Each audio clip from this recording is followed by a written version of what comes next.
Hello friends, मैं संदीप तिवारी पंकज आप सभी का बहुत बहुत स्वागत करता हूं अपने यूट्यूब चैनल अवध कंप्यूटर ज्ञान में। दोस्तों, जैसा कि पिछले ट्यूटोरियल में हमने आपको क्लासिफिकेशन ऑफ कंप्यूटर के अंतर्गत types of computer based on size यानी आकार के आधार पर कंप्यूटर का वर्गीकरण बताया था, जिसमें हमने आपको बताया था कि साइज के आधार पर कंप्यूटर चार प्रकार के हैं: super computer, mainframe computer, mini computer और माइक्रो कंप्यूटर।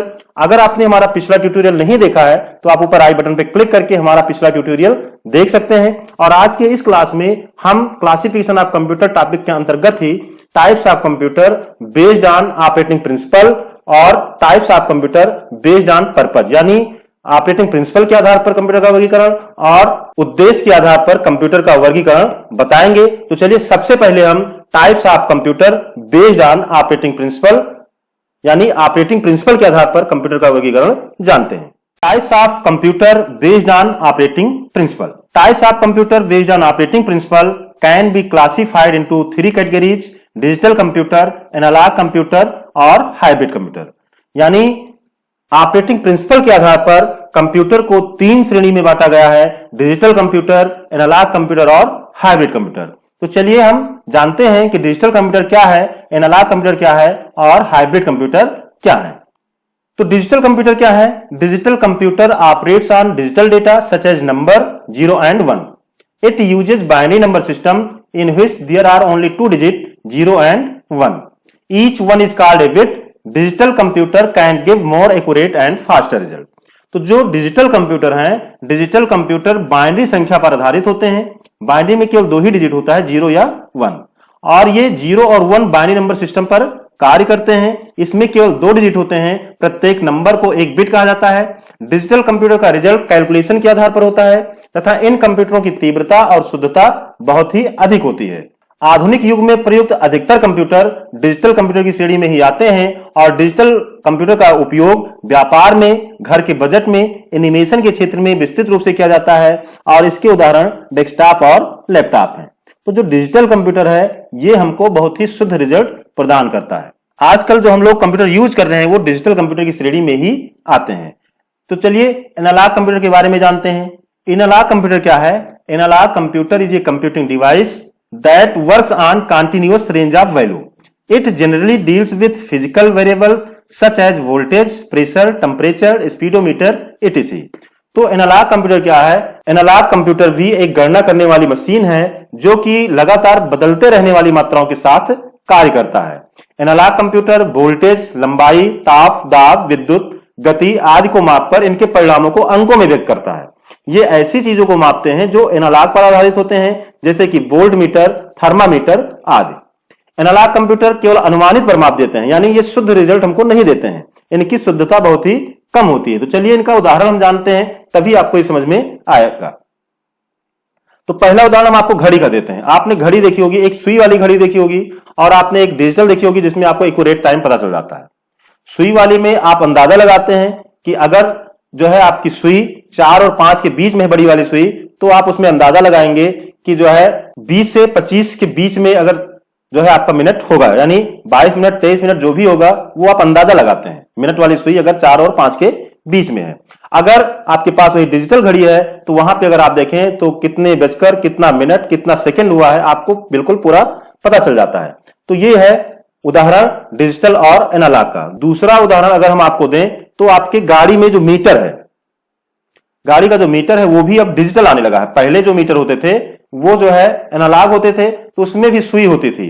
उसमें भी अगर आप 40 और 50 के बीच में है तो आप अंदाजा लगाते थे। जो आपकी सुई है वो अगर 40 और 45 के बीच में होती थी तो आप अंदाजा लगाते थे कि ये जो है 42 या 43 होगा। लेकिन जो डिजिटल मीटर है उसमें एक्यूरेट हमको पता चल जाता है कि कितनी स्पीड गाड़ी की है। तो इन उदाहरणों से पता चलता है कि डिजिटल कंप्यूटर क्या है और एनालॉग कंप्यूटर क्या है और क्या अंतर है। जो हमारे एनालॉग कंप्यूटर है ये वेव्स पर आधारित होते हैं।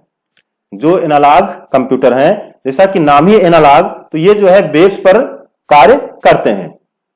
हमारा जो डिजिटल कंप्यूटर है इसका उदाहरण अगर और दें आपको, तो आपने देखा होगा तराजू देखा होगा। तराजू भी दो तरह की आपने देखी है। पहले देखा होगा गांव में कांटा होता था जिसमें क्या होता था, दो सिरा होता था, ठीक है, और बीच में एक सुई होती थी। तो एक सिरे में हम जो है अपना जो भी, तो एक सिरे पर हम अपना क्या करते थे, वजन रखते थे और दूसरे सिरे पर हम सामान रखते थे और उसके बाद हम अंदाजा लगाते थे, क्योंकि उसमें एक्यूरेसी नहीं होती है, उसमें हम अंदाजा ही लगाते हैं कि ये इतना होगा। उसमें अगर किलो 2 किलो है तो उसमें 10 20 50 ग्राम का इधर उधर भी हो जाता था। लेकिन जो हमारा कंप्यूटर कांटा आ गया है, आपने देखा होगा कंप्यूटर कांटा कहते हैं, तो उसमें क्या है, उसमें हमको बिल्कुल एक्यूरेट परिमाप मिलता है, उसमें कितने किलोग्राम कितने ग्राम हुआ ये भी आपको पता चल जाता है। तो इस तरह से अगर आप देखें तो डिजिटल कंप्यूटर और एनालॉग कंप्यूटर में अंतर समझ में आ गया होगा। आप अपने गाड़ियों में हवा भरवाते हैं तो वहां भी जो गाड़ी का हवा मापते हैं उसके लिए जो मीटर है, उसमें भी अगर आप देखें तो वो भी आपका एनालॉग मीटर होता है। चलिए अब हम जानते हैं हाइब्रिड कंप्यूटर के बारे में। हाइब्रिड कंप्यूटर क्या है? These computers are combination of analog and digital computer. ये जो कंप्यूटर है ये एनालॉग और डिजिटल दोनों के कॉम्बिनेशन से बना है। हाइब्रिड का नाम ही है, हाइब्रिड को हम हिंदी में कहते हैं संकर।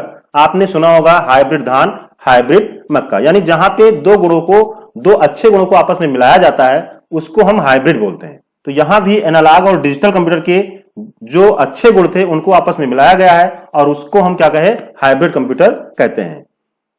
मशीन यूज्ड इन हॉस्पिटल, और इन मशीनों का प्रयोग हॉस्पिटल में होता है, like ECG, dialysis and the commonly used hybrid computer. तो हाइब्रिड कंप्यूटर क्या है? हाइब्रिड कंप्यूटर उन कंप्यूटरों को कहा जाता है जिसमें एनालॉग तथा डिजिटल दोनों ही कंप्यूटरों के गुण सम्मिलित हों, अर्थात एनालॉग तथा डिजिटल के मिश्रित रूप को हाइब्रिड कंप्यूटर कहा जाता है। हाइब्रिड का नाम आप लोगों ने सुना होगा, हाइब्रिड को हम संकर कहते हैं।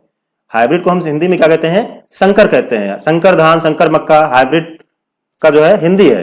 तो संकर धान, संकर मक्का में भी क्या होता है, उसमें अच्छे गुणों को मिलाया जाता है जिससे पैदावार बढ़ जाती है। तो यहां पे हमारा जो कंप्यूटर है, जो हमारे डिजिटल और एनालॉग के जो अच्छे गुण थे उनको मिलाकर हाइब्रिड कंप्यूटर तैयार किया गया। चिकित्सा के क्षेत्र में इनका सर्वाधिक प्रयोग होता है, जहां पर एनालॉग द्वारा रोगी के हृदय की गति, रक्तचाप, ताप आदि मापा जाता है और डिजिटल भाग द्वारा ऑपरेशन किया जाता है। इसके उदाहरण ईसीजी और डायलिसिस मशीन है। इसके बाद हम बात करते हैं types of computer based on purpose, यानी उद्देश्य के आधार पर कंप्यूटर का वर्गीकरण। On the basis of purpose computer are classified into 2 categories. उद्देश्य के आधार पर कंप्यूटर को 2 श्रेणियों में बांटा जा सकता है, जनरल पर्पज कंप्यूटर और स्पेशल पर्पज कंप्यूटर। तो जनरल जैसा कि नाम ही है, जनरल मतलब सामान्य उद्देश्य कंप्यूटर, स्पेशल मतलब विशेष उद्देश्य कंप्यूटर। जिसका प्रयोग सामान्य उद्देश्य के लिए किया जाता हो वो आपका जनरल पर्पज है, और जिसका प्रयोग विशेष कार्य के लिए किया जाता हो वो आपका स्पेशल पर्पज कंप्यूटर कहलाता है। तो जनरल पर्पज कंप्यूटर क्या है? These are used to solve a variety of problems by changing the programs और instruction, for example to make small database, calculation, accounting etc। तो ऐसे कंप्यूटर का प्रयोग विभिन्न प्रकार की समस्याओं को सॉल्व करने के लिए किया जाता है, जैसे कि डेटाबेस बनाना हो, गणना करना हो, अकाउंटिंग करना हो आदि। इन कंप्यूटर्स में अनेक प्रकार के कार्य करने की क्षमता तो होती है, लेकिन ये सभी कार्य सामान्य होते हैं, किसी विशेष प्रकार के नहीं होते। जैसे वर्ड प्रोसेसिंग से लेटर लिखना हो, डॉक्यूमेंट तैयार करना हो, दस्तावेज को छापना हो, डेटाबेस बनाना हो आदि। इन कंप्यूटरों में लगे हुए सीपीयू की क्षमता भी कम होती है, इसलिए इन्हें केवल सामान्य उद्देश्य के लिए ही उपयोग किया जा सकता है। जबकि स्पेशल पर्पज कंप्यूटर क्या है? Which computers used to solve a single dedicated type of problem, for example automatic aircraft landing, multimedia computer called special purpose computer. ऐसे कंप्यूटर जो कि कोई विशेष कार्य करने के लिए सक्षम हो उसे हम स्पेशल पर्पज कंप्यूटर कहते हैं, जैसे कि automatic aircraft landing, multimedia computer आदि। इसके अलावा इन कंप्यूटरों का प्रयोग अन्य क्षेत्रों में भी किया जाता है, जैसे कि अंतरिक्ष विज्ञान में, मौसम विज्ञान में, युद्ध के क्षेत्र में, उपग्रह संचालन में, चिकित्सा के क्षेत्र में, भौतिक रसायन में, यातायात नियंत्रण में, समुद्र विज्ञान में, कृषि विज्ञान में, इंजीनियरिंग आदि क्षेत्रों में इन कंप्यूटर का प्रयोग किया जाता है। तो आपको समझ में आ गया होगा कि ऐसे कंप्यूटर जिनका प्रयोग सामान्य कार्य के लिए सभी जगह पे प्रयोग किया जाता हो वो आपके जनरल पर्पज कंप्यूटर हैं, और ऐसे कंप्यूटर जिनका प्रयोग विशेष क्षेत्र में विशेष जगह पे किया जाता है, विशेष कार्य के लिए किया जाता है, उसे हम स्पेशल पर्पज कंप्यूटर कहते हैं। तो आज की क्लास में हमने आपको types of computer based on operating principle, types of computer based on purpose, यानी इन दोनों के बारे में बहुत ही विस्तार से बताया है। आगे हम जो है आपसे कुछ क्वेश्चन पूछेंगे जिसका जवाब आपको इस वीडियो के कमेंट बॉक्स में देना है। पहला क्वेश्चन है, वो कौन सा कंप्यूटर है जो केवल 2 डिफरेंस वैल्यू पर ही प्रोसेस करता है? वो कंप्यूटर जो निरंतर बदलने वाली मात्राओं के साथ कार्य करता है? बाइनरी नंबर सिस्टम में कितने डिजिट होते हैं? आधुनिक युग में प्रयुक्त अधिकतर कंप्यूटर किस श्रेणी में आते हैं? कौन सा कंप्यूटर सबसे अधिक शुद्ध परिणाम देता है? वो कंप्यूटर जो बेस पर कार्य करता है? वो कंप्यूटर जो बेस व बाइनरी दोनों पर कार्य करता है? जनरल पर्पज व स्पेशल पर्पज कंप्यूटर में क्या अंतर है? ऑपरेटिंग प्रिंसिपल के आधार पर कंप्यूटर को कितने भागों में बांटा गया है? वोल्ट मीटर किस श्रेणी के कंप्यूटर के अंतर्गत आते हैं? ईसीजी डायलिसिस मशीन किस श्रेणी का कंप्यूटर है? तो इन सब का आंसर इसी वीडियो में आपको मिल जाएगा। अगर आपने वीडियो को अंत तक देखा होगा तो आंसर आपको पता होगा। अगर आपने वीडियो को स्किप करके देखा है तो एक बार निवेदन है कि वीडियो को पूरा फिर से जो है बिना स्किप किए हुए देखें और सारे आंसर आपको मिल जाएंगे। ये क्लास आज की बहुत ही इंपॉर्टेंट है क्योंकि इससे संबंधित बहुत सारे क्वेश्चन आपके ट्रिपल सी या और भी एग्जाम में पूछे जाते हैं। तो आज की क्लास में बस इतना ही। मिलते हैं एक नई वीडियो में, तब तक के लिए जय हिंद जय भारत।